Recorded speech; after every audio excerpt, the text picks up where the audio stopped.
Howdy folks, Dr. Ed here with Total Body Healthcare, and I've got your Whiteboard Wednesday Thought of the Week. Well, this is one of my favorite topics to talk about, functional fitness. Anytime, if you spend any time here in the office, you've probably seen me either demonstrating some movements for folks or talking about functional fitness.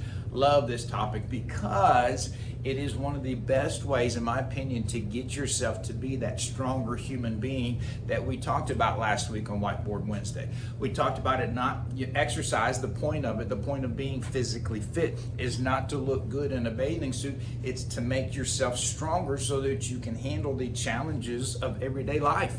And in my opinion, functional fitness does this the best. So functional fitness is comprised of functional movements. So let's talk a little bit about those. What are functional movements? Things like squats, that's probably one of the basic, most fundamental functional movements. So, and people say, well, I don't squat. How can I squat? I don't have any equipment. Let me ask you this. Have you sat down and stood up at least one time today? Yes? Then you've done a squat. Matter of fact, if you lose the ability to squat on your own, then you're going to be in a nursing home because you won't be able to go to the bathroom by yourself unassisted. That's sitting down and standing up. You're squatting when you do that. So functional movements are things that we do in everyday life. Let me give you a couple more to be thinking about. A push-up and a sit-up, both of those are functional movements.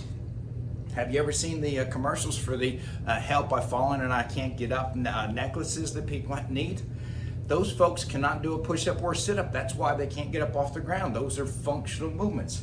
Things like a deadlift, another functional movement. How many times has your chiropractor told you to bend at the knees, not at the waist when you're picking something up?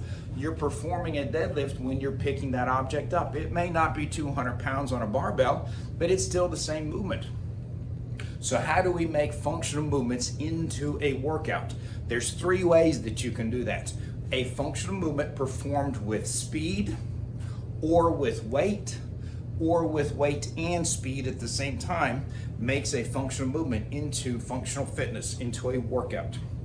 So a little challenge for you today. Grab a chair, sit down and stand up on it 15 or 20 times just as quickly as you can.